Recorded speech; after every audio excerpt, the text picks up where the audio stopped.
Welcome on in, golf fans. It's your boy Gsluke here with our DFS and prop preview for round 4 of the Black Desert Championship. Gonna break down what to expect from the golf tournament tomorrow, both over there from the weather perspective, DFS with our showdown lineups, and towards the end on Underdog and Prize Picks, the few props and how to attack that side of things towards the end of the live stream. So a lot to talk about here. I've got some plans tonight, so we're going to keep this one a little bit quicker, but welcome on in whether you're watching this in replay already down there in the live chat. Love to have you guys as a part of the process. Only thing I ask here early on is that you smash the like button for me. Let's go ahead and start it off with, first off, a look at our presenting sponsor, which of course are our friends over there at the Ship It Nation, and they are a great source for all your needs with DFS. They're an all-encompassing site that is not going to price gouge you, and if you use code Luke10, you can get a discount off any membership. So make sure to check them out. Always going to shout them out at the beginning here, but let's go ahead and hop right on in. So the first thing I want to note is that the AM wave today played a little bit easier than the PM. So most of that was likely due to some of the wind in the afternoon. I didn't get to watch the entire round as I was playing some golf myself this afternoon. I was out with a few buddies. It rained like hell down here in Florida, but we played through it. Not something that happens very often, right? Usually you take off those kind of days. It was a little bit of fun, but from what I can tell on the observed weather here, it didn't really kick up until the very end, and the players affected were your leaders, or in the very other case, guys that were in last place after the first few rounds. So if you just made the cuts, you got that short end of the stick, and then the same thing with the guys in the very lead. So the threesome situation throws it off a little bit from the weather perspective, but if you splice it up with that kind of tee times, right, again, first versus second half, not so much like wave versus wave, it was a 0.9 shot difference, a little bit under that round 3, which is substantial out there in your lineup. So when we take a look at the forecast for Sunday, this is the HRRR model over here on the golf course. You'll see that it looks a little bit calmer than what you had for today's observed weather. It didn't get spicy by any means, but I guess only 7 miles an hour right there. That's nothing crazy. It's in that 9 miles an hour range in the afternoon. So I would expect to see that same kind of outcome, maybe a little bit less so because you're not going to have those scrubs that just made the cut also grinding it out. I think that's part of the reason why it was quote unquote 0.9 shots harder. The leaders probably had the clutch factor going. Some of them were probably choking out there as well. And then the guys that just hardly made the cut, if you didn't get out to a hot start, you maybe gave up a little bit towards the end of your round, a little bit of a bitch quit, as some would say. So I think that's part of the reason that it was such a big difference between the morning and the afternoon. But with a wider range of tee times, it's worth noting it's not going to be threesomes for Sunday. Final round, it should be twosomes off of the first hole. That it could be that same kind of difference, but not because it's a little bit of a different dynamic, right? I think the conditions are going to be the same, but now we're going to have a much wider set of tee times. You're going to have a whole bunch of players. They're going to play pretty much their entire round without any wind, maybe slightly more receptive greens in the morning as they water this course overnight. And then the afternoon guys, I mean, they're teeing off around 2 local time at the earliest. Some of them even later than that, are going to play most of their rounds with a little bit of wind out there, which is a huge difference on this golf course. Takes it from like a -3 scoring average to at best -2, if not down the whole way to -1 for all of the afternoon. So I would expect to see some kind of weather edge for taking the early guys, which is always nice for a Sunday showdown slate because we have placement points in play. We're going to have to go after some top 5s, some top 10s out there from a few players, but it's not going to be the end all be all. The scoring at a Birdie Fest is what you really want to lean into. It's not the US Open. This isn't going to be a course with a 2 over par scoring average where the placement points are where most of your scoring are coming from. It's the exact opposite. Your placement points are part of the picture for Sunday, but the more important aspect from the overall picture is going to be trying to get guys that can shoot -7, maybe even -8 out there in your lineup. So I think the best way to do it would be to attack early starters, as you saw, again, that advantage out there for moving day. And it's a very similar type of weather situation for Sunday, albeit maybe slightly calmer in the afternoon. So you're going to have some guys towards the top. That's just a byproduct of Sunday Showdown. But at the same time, there's quite an advantage, I'd say, to taking some of the early starters. What's going on, Mike? Says contest selection is rough. That could be this showdown format in the fall swing. That can be the case for a lot of slates. So I haven't taken a look at it, but that doesn't surprise me.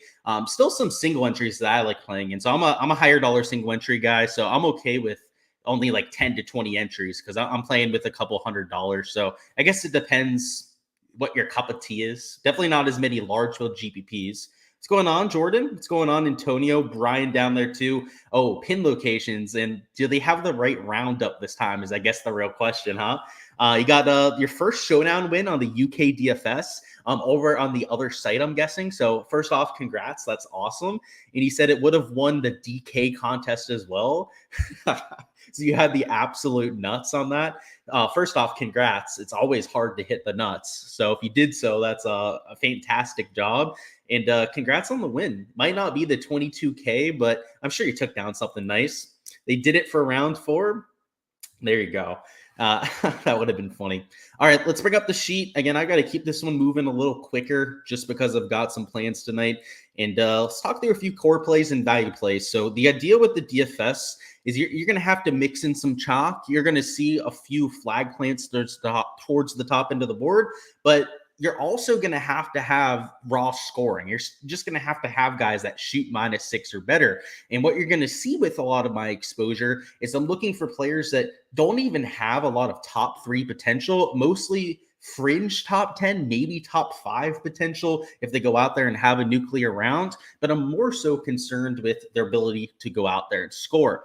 Produce 8, maybe 9 birdies on their round. That is a lot more important to me than just where they're starting. And coincidentally, a lot of your fish, a lot of the field out there for Sunday are just going to say, "Oh, let me get as many placement points as possible." So a player that I prefer, one that I still think is going to get some ownership, but he's lower owned than some of the mega chalky guys up here, would be a Kurt Kitayama at -14. He can finish top 3. In fact, he could win this golf tournament if he had a good enough day, but he's 19.1% owned as opposed to nearly 40% on a player like McCarty.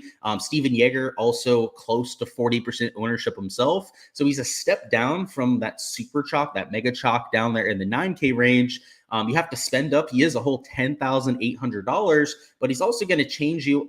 First off, give you a lower owned player, but also he's going to give you a different lineup construction. So going up, spending a whole $10,800 is going to be vastly different than a majority of lineups that are either going to start with a Steven Yeager or potentially even start with Matthew McCarty down here. If you did either one, especially if you went to McCarty, it would be a very balanced lineup. You'd have a ton of salary for your other 5 spots, which I think is going to lead to less ownership in the 6K range. I don't think as many people are going to be taking shots, particularly from $6,500 and cheaper.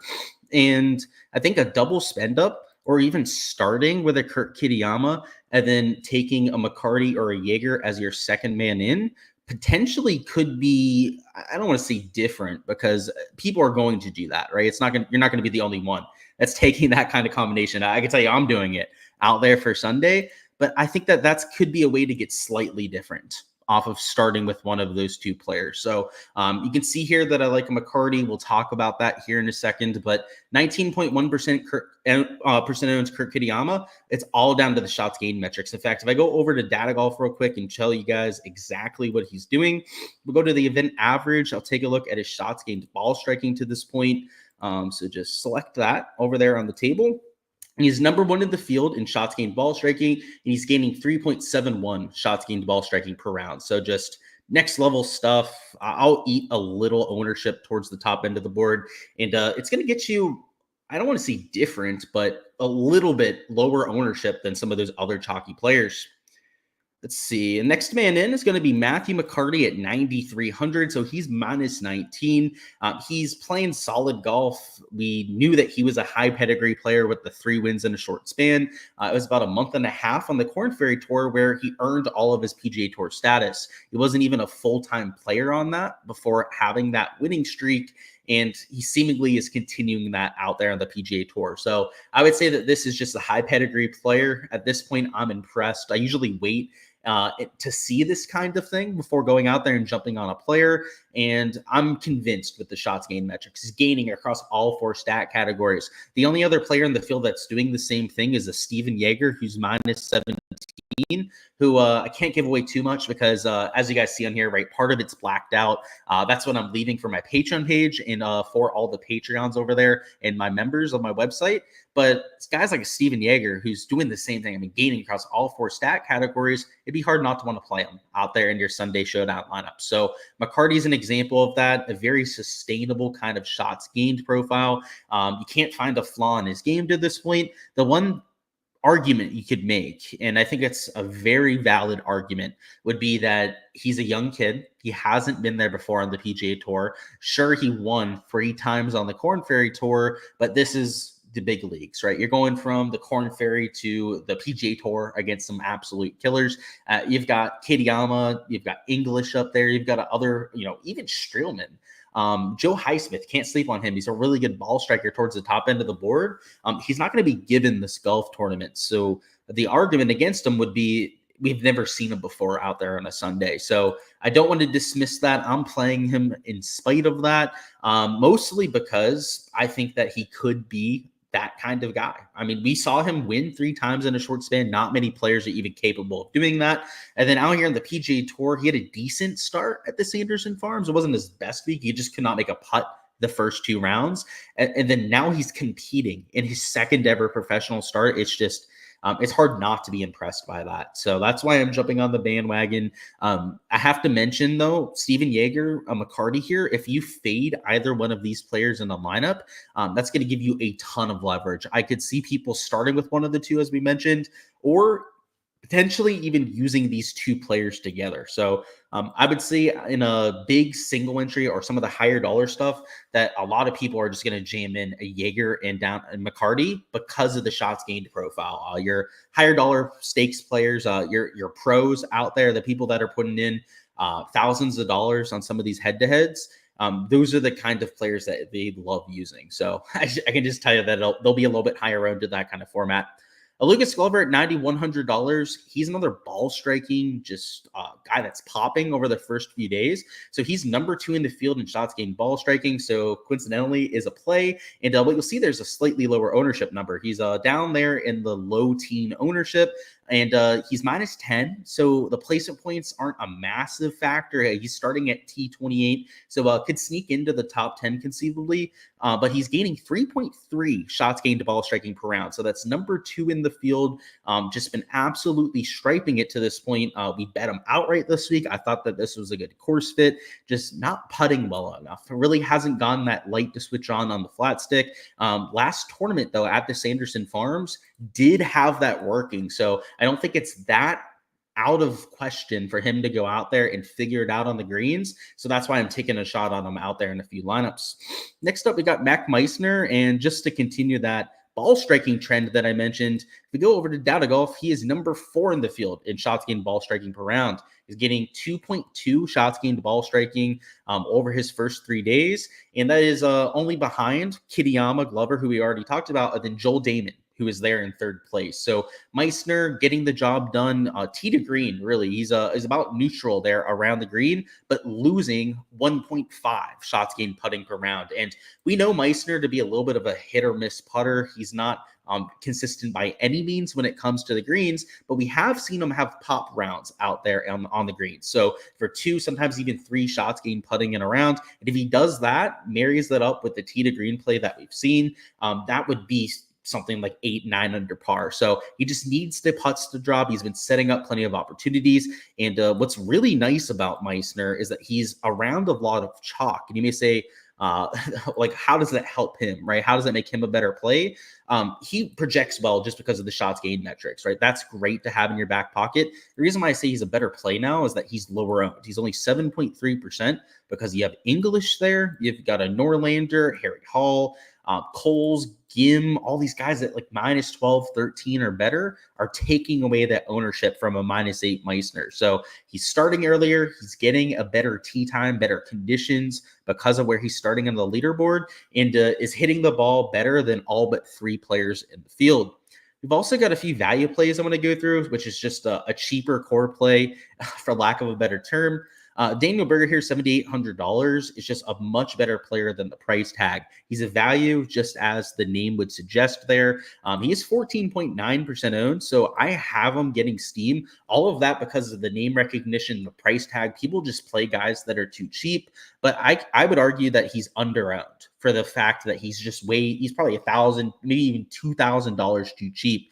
He's a potentially even the best player in this field. He nearly won the week before. Minus 11, I know it doesn't, shock you that much. He's not in the top 5 or anything, but he's on the doorstep of having a top 10 finish. I mean, if he goes out there, sheets -7, -8, he's almost certainly going to get top 10 placement position, if not even close to top 5. So -11 score, $7,800.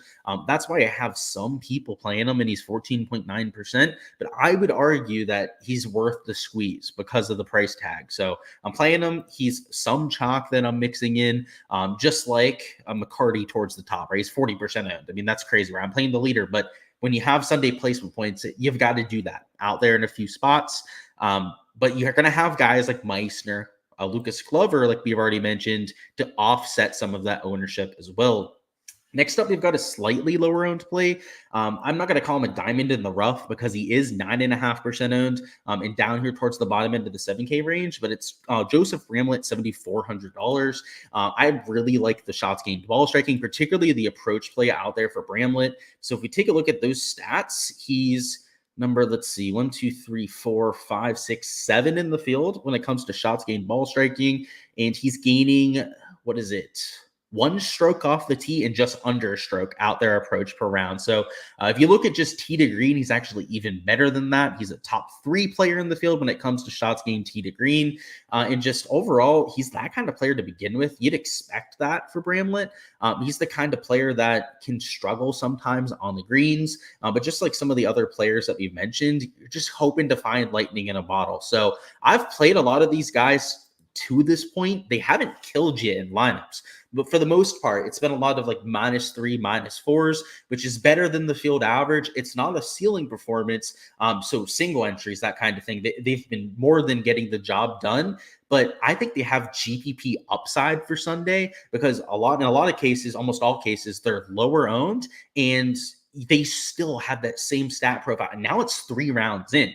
Now it's not just, okay, after Thursday, they're hitting the ball well. It's not just after Friday, they're hitting the ball well. Or now we're here right before Sunday saying, hey, these guys are all still top 5 in shots gained ball striking. It's been consistent the entire week.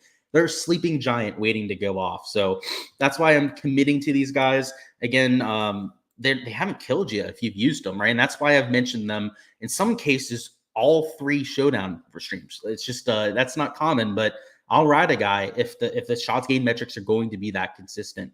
Joel Damon is another one of those players I've mentioned at least once this week. I believe this is the second, if not third time that he's mentioned in one of these live streams, but the approach play, the off the tee play continues to be very impressive. His approach play took a slight downturn out there round 3, continued just not to be able to make a putt for his life out there, which was frustrating for somebody that had him as a birdie line today. I know I mentioned his under 68.5, I believe, on the stream last night, but I ended up taking his over 4.5 birdies. Both ended up missing by a hook. So he's slightly disappointing, but I'm going back to him. I'm not hanging my head too much with Joel Damon because he's still striping it. He's still, again, top 5 in shots gained ball striking. So at 7.7% ownership, he's going to give you some leverage, and that was just too much to pass up. Nicholas Echeverria, if we sort the shots gained metrics by just approach play, he is number 3 in the field of the guys that made the cut. We've got Glover at number 1. He's just gaining under 4 strokes approach per round, which, by the way, I didn't mention that before. He's a number 1 in shots gained ball striking, number 2 in shots gained ball striking, but he's gaining 3.8 shots approach per round. So crazy stuff for Glover. Number 2 is Kitayama. Number 3, though, is Nicholas Echeverria. So we're playing him at sub 5%, and he's -11 it's not inconceivable for him to shoot something like -7 and get top 5 placement points. For sure, you can get to the top 10 with that. Even a -6 might get him to a top 10, which is why I'm playing him. Really good approach play. He's a very streaky putter. In the past, has been more of a putting first player. So if anything, you'd expect that to flip around. You continue to hit it that well, set up opportunities, and then you find that hot putter that you're used to seeing. And that's where you could find a ceiling round for him. So I'm playing him out there in GPPs.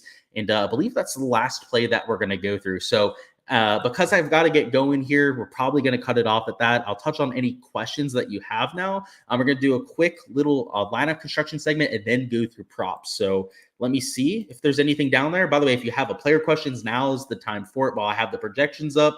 And then, yeah, some lineup construction stuff afterwards. I forgot I could mute my mic real easily. So my bad about the first cough. Thoughts on Kitayama for a top 5, and he's plus 260 for that. So starting at -17, the floor is high with the ball striking metrics that we've seen from him. So a plus 260 seems like a reasonable bet. I wouldn't say that it's like drastic value because you've got a lot of guys up. You're still going to have to shoot -5 to secure that kind of score. But plus 260 to shoot something like -5 feels like a fair prospect. So I'd probably take that. If there's going to be a lot of choking, which you see at these fall series events, it's a lot of players that aren't top tier guys. So oftentimes on Sundays, they don't have their best stuff just because they haven't been there that often. If that happens, I'm not that worried about Kitayama. He's accomplished a lot more than some fall series event. I mean, he's won the API for goodness sake. So I'm pretty sure he doesn't care that much about what happens tomorrow. I mean, he'd love to win, but it's not going to be something that changes his emotional state or anything like that. I think that a top 5 at that plus 260 is a solid bet. The more that I've talked about it, yeah, just plus 260 to go out there. He's going to be freewheeling it to shoot like -4. -4 might even get it done, but -5 for sure. Yeah, I'd bet it. First place in the UK Classic Slate ATM2. Dude, that's a heck of a start to your week, right? You took down Showdown and you're in the bid out there for main slate. Best of luck, my friend. That is a mighty fine, impressive start to your venture over there. Hey, I know it stinks not to have Draftkings. I'd be bummed out too, but at least you're having that kind of start, man. That's great to see. Always love to see people in the community killing it. So let's go through some lineup construction notes for Sunday. You mostly just want to monitor your ownership a bit, especially because we know we have to take some because of the placement points. In a single entry, I think I'd be even, I don't want to say like less oriented with placement points, but you don't have to have the absolute nuts to go out there and win in a single entry. So I just say play the best plays in your single entry lineup. You're maybe a little bit less worried about ownership because there's less entries to compete against, a much lower chance of duplication, less leverage necessary when you don't need the nuts to go out there and win. So if it were up to me, and I were playing in a single entry, I wouldn't necessarily have a lot of chalk. I think I'd more so try and take some mid to early starters because they're playing without pressure and they're going to have better conditions. I honestly think that's the way to play it. You can have perhaps like McCarty. Maybe you think he goes out there, he stomps the field, right? Like that's totally fine to include him in a single entry, but those aren't my first clicks. Like for some people, I'm sure they're single entries for tomorrow. That's going to be how they approach their lineup. But at a birdie fest like this, for me, it's not. Like it's okay if you have 1-2 of those guys, but I don't think you necessarily have to build that way. So I'm going to start with a Kitayama because it changes our lineup construction a little bit too. Second man in, I'm going to go with the Chan Kim at $9,000. Also solid iron play to this stage of the week. We're at 7,500 remaining, so we can probably fit in one more 8K range player. I'm going to use Harry Hall here, who is a little bit higher owned, but the shots gained profile is very favorable for some putting regression, just hitting the ball very consistently. So I like that. He's at 7,300 now for this lineup, where gonna maybe take another top end of the 7K range guy. So Burger, I'm going to throw into this lineup. So what you see in this is for a single entry kind of lineup, is I'm prioritizing projection here. I'm just looking for the best plays, not necessarily the chalk, the players up there at the top end of the board, but the best plays, just the players that from a points per dollar value are the best guys on the board. So I'm going to throw in, you can either go Damon here or Echeverria. Damon is probably the better play, but Echeverria, from the stat perspective, he's due for some putting regression, so I'm going to take that. And then for a last man in, Toasty, maybe he's got a lot of really good off the tee stats. He's starting at T28, so he has a top 10 potential when it comes to his placement points. This kind of lineup is the kind of thing I'd be looking at in the single entry. Now, if I was in the large field GPP, believe it or not, I would actually have to add more chalk to this. And by the way, this would actually be a really low-owned combination, really low-owned lineup out there in the large field GPP. But you would actually have to make this slightly more chalky, in my opinion, for the large field GPP, just because you're playing against more entries and you need a better lineup to take it all down. Like if one of these guys up top, McCarty, English, really any of the guys that are like -17 or better, go out there and shoot -6, -7, you're absolutely going to have them. So that's the problem. And like a way to fix that would be to potentially go down here and like take like a Harris English. Oh yeah, he was kind of expensive. So let's actually take Harry Hall out of there and throw in a Harris English. And then you probably need two guys with placement point potential. So I'm also going to take out Chan Kim, and we're going to play another player that has top 3, even winning potential here. So I'm going to throw McCarty into this kind of lineup too. So we're going double spend up. We do have Kitayama here plus McCarty. So I mentioned that as a potentially lower owned way to start up top rather than going a Jaeger, then McCarty as your second man in. So it's not a low owned combination, but it's at least lower owned than some of the alternatives. We got English in there. So he's starting in second. So that's another guy we're hoping to finish top 3. And then our last 3 spots, this is where we need some sub 5%ers. So we've got Berger in there, who is just like a projection filler. So we could even take him out if we wanted to and force in some more differentiation, which in fact, I think we're going to do here. We could even go a little bit cheaper, take an Alex Smalley at slightly lower ownership. Towards the bottom end of the 7K range, Rio Hisatune, he's playing really well in approach. Shots gained approach stats are popping in the first 3 rounds. So we'll take that at 7,100. And then that puts you the whole way down at 6,600. So maybe we go from a Smalley to somebody a little bit cheaper. So like 7,300 if we can. So yeah, like perhaps it's Damon, who he's sub 10% owned too. So he's given us some leverage there. And then that puts us at 6,900 for our last man in. And then maybe it's a Zach Blair. So in this kind of lineup, you've got 20% owned Kitayama, 40% owned McCarty. So that's a lot of chalk right there. English, who's nearly 30% owned himself. In fact, he actually might be over 30%. I'd have to double check my projections.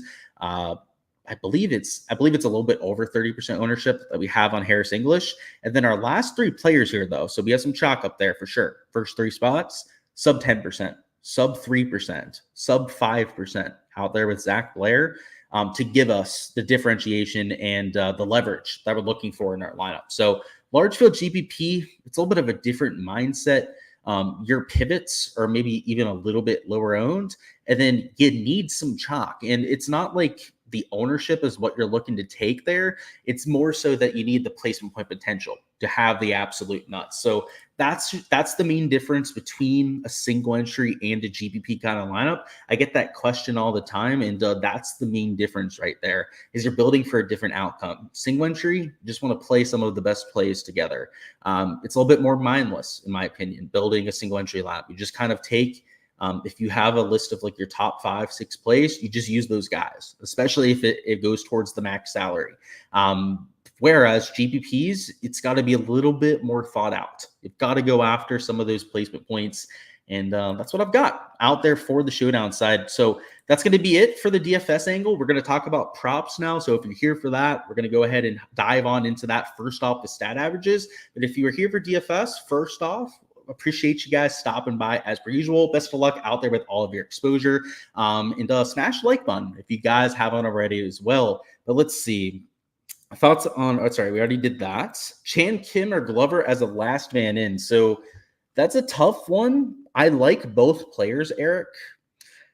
and they fit a similar mold. So typically I would say if one was higher owned than the other, then, base it on the rest of your lineup. Like if you need a chalkier guy, then you can play the higher owned guy. If you need a pivot, right, play the lower owned guy. But I've got Glover at about 11%. And let me double check the ownership actually out there on Chan Kim. I don't want to give you any false information. So bear with me a second. Chan Kim, I've got it 16% ownership, a little bit over 16%. So it would apply here. I would say if the rest of your lineup's a little chalky, Eric, especially if you need leverage, then perhaps consider getting to a Lucas Glover just because he's 5% lower owned than what you have at Chan Kim. Whereas if you're in a single entry or you're in a spot where you have lower owned guys in your lineup already, and Chan Kim is perfectly fine at leaving $100 on the table. So that's what I would say. It kind of depends on the rest of your build because I didn't realize it at first, but yeah, Chan Kim, I've got him at significantly higher ownership than a Lucas Glover. McCarty will be nervous tomorrow, but you feel like 68.5 isn't right. Yeah, so that's normally what they're baking in is they put guys at half a stroke, maybe a stroke higher than what they should be, just for that nerves factor. So you see that, especially with like young kids, like what you have here. Yeah, man, I feel like he could shoot -3 and lose. So I'm right there with you. I don't see him completely ejecting unless it's like multiple lava rocks that he's hitting into. Case in point being Henrik Norlander, who I took for a strokes bet yesterday, ended up a break-even day on props, which you can't really feel great or that terrible about. But Norlander sold the bag completely. And I already told you guys about Damon, right? He missed by 0.5 birdies. Norlander, though, that could happen to anyone. Like he had a couple misses and it was just by a couple feet and they resulted in double bogeys and he still shot -1, hardly missed an eagle on the last hole by lip out to go and shoot -2. Just crazy sport that we bet on. So I guess that's what they're thinking there, putting them at 68.5. Crazy sport, crazy mental game, especially on Sunday of a PGA Tour. But I'm with you there, dude. He's a stud. It feels like he should cover that for sure. If ownership doesn't matter. So, okay. Thank you for clarifying that. And yeah, it changes my thought process a little bit. If there's no ownership involved, I would go Chan Kim just because he has a higher birdie percentage than Lucas Glover. I don't want to say that he's a great putter, but he is a better pop putter than a Lucas Glover. Glover, before the last tournament, especially like at the Sanderson Farms, had been dreadful on the greens. So I'd go Chan Kim. Chan Kim's a top 20 birdie maker on the PGA Tour, which is crazy. What do I do when my week-long lineup is smashing? Do I even play Showdown tomorrow? Yeah, I'd play. And you're saying you've never been in this position before. Yeah, it's a fun one, man, but it's also a nerve-wracking one. Just kind of like the leader, you're going to sleep on it a little bit. The worst feeling is when you have like multiple bullets towards the top and it feels like you have to win. Like for example, one time I had the first place lineup, I actually went completely wire to wire. I ended up winning the GPP in this scenario. But I had the winner after the first day, first place lineup. This is the big $5 GPP, 25 grand to first. I had that. The second round, the same lineup was in first, third round, same thing. Fourth round, though, so heading into the final day, I had that plus two other lineups in the top 10. So I felt like I had to win, especially like if you have a 2-shot lead, you're McCarty, you're going to feel that way. You're like I should put this away. Like I got 2-shot handicap on the rest of the field and I'm playing my best golf, right? And I got to tell you, horrible sweat. Worst experience that I've had. I've got to say, I used to do a lot more NBA stuff back in the day. That was my main sport that I bet on. And I like that it's a 3-4 hour sweat. I guess 5-6 hour sweat would be more accurate, maybe 7 hours. This golf, that's an entire weekend. Just like the players that are in contention, it's crazy, man. And of course, I got you, Eric. Antonio says, thoughts on old man Streelman? Great starting position. The shots gained metrics, though, they're not standing out. And I can tell you that because I was going through every single category. And you can see here, it's all the putting so far. So my thoughts would be that seems unsustainable, gaining 3 strokes putting per round. But he is in a very good spot to go out there, maybe steal this golf tournament. But I think it's going to take more than a putter. He's not going to go out there, win this, and just gain 3 strokes putting again. He's not going to bully it off the tee. He doesn't have that kind of length anymore. He's going to have to hit some really good iron shots tomorrow. So I think it comes down to that for Streelman. And I don't know, he gave himself a chance. That's for damn sure with how he positioned himself for this golf tournament. All right, let's talk through some prop stuff. So here are the stat averages. You can see minus 2.48 scoring average. Birdie average is just under 5 per round. Bogey average went way down to just 2.06 per round. A lot of that was expected. I'd say maybe even a little bit easier than what I was calling for, but just marginally, right? Maybe like 0.1 birdies more per round than what I thought. And then the bogey average was, I think, 0.15 or 0.2 bogeys lower than I thought. So it wasn't anything crazy, and worked out pretty well for props. Went 4-2 on our props, but the two that missed were full slips that didn't cash. Luckily or unluckily, they weren't together on the slip. So hopefully we can get some of those close breaks to go our way next time, because the reads have been spot on for this event. It's been profit for 2 days, break even on one. Actually, sorry, I think there was maybe one profit, one break even, one loss, or something like that. Either way, we're slightly up this week, so can't complain. All right, so we got fairway average at 12.1 per round, green regulation at 13.55. You can see the Euro stuff at the bottom as well. Worth noting, we'll look at the weather forecast there, but it looks very similar to the last 2 rounds. Round 3 is the easiest scoring average of the week there. You can see it got to nearly 1.4 under. It was 0.6 under out there for round 2, but with the cut line, with the better players being in the mix, that's why it got a whole nearly 0.8 shots easier. So I told you guys that would most likely be the outcome. Actually, even a little bit easier than I ended up thinking it would be. So that worked out, and we hit all the DP World Tour stuff that ended up entering. So like I said, the 2 guys that missed for PGA were mighty fine and annoying, because outside of that, we were on pace to just nuke the books. It was going to be potentially a sweep that we had cooking, and it should have been. Norlander selling the bag with 2 doubles, just, I don't know, it happens. It's especially with a golf strokes bet. You've got to expect that kind of thing to happen. And yeah, you don't deserve to hit your strokes under when the guy makes 2 doubles. So I can't be that sour about it. It happens. It's part of betting that sort of line. But to do that, and then Damon, though, make your damn putts, dude. That one's he had, if you can look at his like hole by hole breakdown, he had like 5 putts that he missed from 10 feet and in for birdie. Just a few. I think it was like 2, maybe 3 more that were like 11, 12 feet that he missed for birdie. It was just every single hole he had a birdie shot, and he just didn't make them. So the pin locations, by the way, we should probably take a look at here. But if you're just joining us now here for the prop section, weather looks very similar to what we had in round 3. And what we had from the scoring average perspective was scoring average of minus 2.48, like you saw on the other tab. But if we split this by wave, reason why I wanted to bring up data golf is the morning guys played significantly easier. In fact, it was a minus 3 scoring average. And now that they're going off of 2 sums off of hole number 1, you're going to have guys teeing off at 8 local time the whole way off until 2 p.m. You're going to see that same kind of difference, but more exacerbated, right? Today, you had everyone going off of 1 in 10. You had groups of 3. Everyone was bunched together on the golf course. There was an edge, but it was maybe smaller than what we're going to see for Sunday, just because of the tee time setup. So you're going to have to account for that in your props. By the way, just going back to the averages, right? Like the birdie average early could be over 5 per round. Bogey average might be slightly under 2 per round out there for the early guys. That's the kind of thing that you want to account for out there in your projections. And in this, exact opposite would be true out there for the PM guys. They maybe have a slightly lower birdie average than what you have in the morning, and a slightly higher bogey average than the guys that you have in the morning. Taking a look at the board, we don't have anything over here on Underdog yet, so we're shit out of luck on that. That's been the case the last 2 live streams, so they've been really slacking on some of the stuff that they've been posting. By the way, yeah, I do like this Jahmyr Gibbs prop. If you saw my NFL video, you probably already know that. So yeah, I guess another play that we could shout out there. He's by the way, the reason I like that is he's got the vulture protection, and he's got David Montgomery behind him. Like enough said right there. But these you got some guys at 4.5 birdies on the board. They've got Damon there again. Oh boy. That sticks out immediately, because I played it today. He should have hit, like 100 million% should have hit, with how many opportunities that he was setting up. But even a few guys here at 5 were catching my eye. Like a Lucas Glover immediately stands out.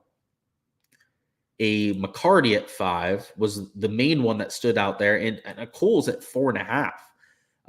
If Patrick Rogers was 4.5, I'd for sure be considering that.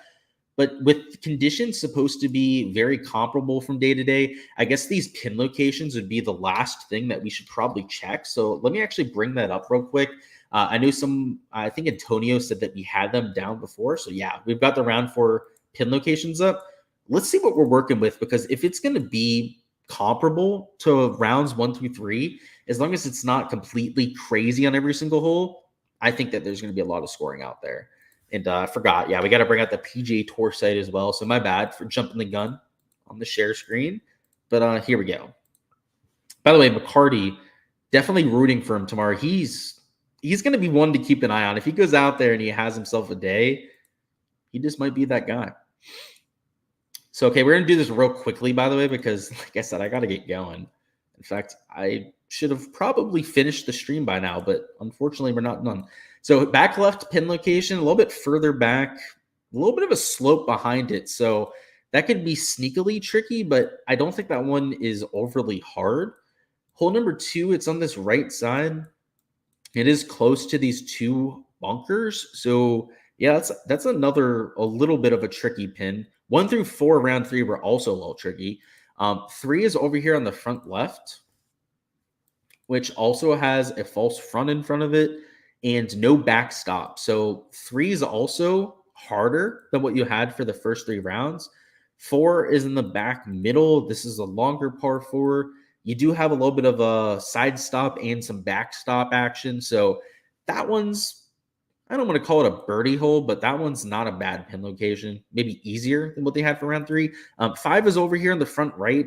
If they're going to move up the tee box, this would be the easiest hole on the golf course. But even if they don't, I think if you put it in this front bunker, and a lot of players will probably try and do that to this pin location, that it's pretty easy up and down for birdie. Hole 6 is over here on the left side. So this is a tough hole just because of the tee shot. But you do have a little backstop that you can run it off there. Hole 7 is in this middle right portion. So it's a par 5. It's over here on the middle right, where I think that one's pretty comparable to the first few days. It's pretty neutral pin location, I would say. It's easy to chip to for sure, but it's not like it has any slope helping you. We're at hole 8, I believe now. So yeah, 8, we're over here on this middle right. So this like broad section over here, that is a little tough with that big slope just to the right of it. That is mostly tough because of that chip shot that you might have. Hole 9 is over here tucked on the left side. You do have a little bit of a backstop off that slope right there that you can work it off of, but it's a par 5. It's kind of in the same kind of a pin location that you had for round 3. So that one's not going to be all that much different. 10, oh gosh, we're going to do this quicker. 10's a front pin location. That one specifically is in this like front little alcove right here. So you do have a false front to contend with, but a little bit of slope behind it that you can take a wedge shot and spin it off of. Hole 11 is in the back right, and this is already a tough hole to begin with. This is a brutally hard pin location. This is likely the hardest hole on the golf course tomorrow, but especially if there's wind. Hole 12 is a medium length par 4. You're going to have slope here to help you, so that's a real easy pin location. Side slope and potentially even a backstop to the back left, which for a righty, if you pull it, that is a perfect thing to have. That is hole 13 now is over here on the right side. I can tell you this one's a hard pin location. So you do have some slope that could help you behind it and then to the right. But this slope that's to the left is also really tough. So this is a risk-reward pin location. If you hit a really good shot, you're going to be rewarded for it. But if you miss just even a little bit to the left, you are screwed. I would say if you're a fader, you love that. If you hit a draw, you're probably pretty pissed. Hole 14 is over here on the left side. Yeah, so yeah, front left. It's probably the easiest pin location that you've had the entire week. It's wide open. If you do bail out to the left side, which is the wider side, it's going to be a real easy chip. 15 is in the back. Oh, my bad. What am I doing? Just keep it on the right tab there. But yeah, 15 is in the back middle. So this one's not an easy pin location, even though it's a short hole. It's only 180. So back there it's 190. It's probably plays like 165 because of the fact they're at elevation. That's scoreable, but it's not like you have a bunch of slope helping you. Let's see. 16 is a middle right pin location. So that's like about here. You've got some slope off the bunker, which would make this shot a little bit hard to get close to the hole. But if you can make a 6-7 footer going back, that's a pretty decent up and down. So that's a longer hole, but yeah, not a par 5. That'd be easy up and down for par. 17 is a par 3, short little par 3. This one's only about 130 something yards to this kind of pin location, but this is tougher than it looks on paper just because of the slope in front of it. If you spin it to there, it's going to go the whole way off the green and then probably another 5-10 yards. And then the last hole is 18. It's over here on the right side. I would say that it's a little tougher than this pin location to the left just because you have this big slope and the green isn't as wide over here on the right side. So overall, it definitely looks like a slightly tougher setup. There are a few holes that are easier, as you'd expect for any round. There's always going to be a few bones that they're giving these players, a few with backstops, especially like that one drivable par 4. That's going to be a lot easier pin. But you also have like 11, I think, is the biggest example of this. This is setting the tone. Like when you see a pin location like this is like tone set. Pin location for Sunday is in this back right corner. So not only is this a 500-yard par 4 and you're hitting like a 200-yard shot in, it's over this water to the right. So that's what's blacked out right there. I know we had the slopes on there, but look at this, right? It's water. And then if you miss long, this bunker shot's not easy. If you miss short, this bunker shot's not easy. And there's rocks there too. It's not going to be fun for these players. I would expect a lot of people just trying to hit it to the left side of the green or even just missing to the left side and then trying to get up and down for par. That's one of those kind of pin locations where if you see this, you know they're trying to make it a little bit tougher. And even though it didn't look like every hole was tougher, I'm sure some of them might play harder than we think just because they have one this tough. Like it's telling a narrative right there. What's going on, Joseph? You said McCarty has nails. Kind of seems like it. He said, thoughts on Highsmith? I like the ball striking from him. That's usually what we see from him when he pops at events. The issue is the last few times he's been in this situation, he's folded like a cheap lawn chair. So I'm a little bit worried about it. The ownership concerns me in DFS, but overall, I'd expect him to shoot something like -2, -3. Like I think he'll have a pretty okay day, maybe around the field average, but I don't think he's going to go on a run or anything. I also don't think he's going to blow up either, right? Like I think it'll be a very pedestrian round, but we'll have to see how it actually plays out. So let's go through this. So in terms of props for PGA, I already told you these are some leans that I'd be considering. My favorite leans would be, I would take Coles out. I'd probably take McCarty out just because he's starting in first place. Those would be my favorite PGA leans. And then we got to get this over with here soon because I got to leave. But the under on strokes that we're going to take, they bumped a few of these down. So I was hoping they'd have a lot more of these at 69.5. So I do think conditions will be easy. By the way, I promised you that we'd look at the Eurogolf forecast. So I'll bring that up here real quickly for you guys, which, by the way, it's the same thing is what we've had going the last few days. So it's not like you're going to see anything that different here.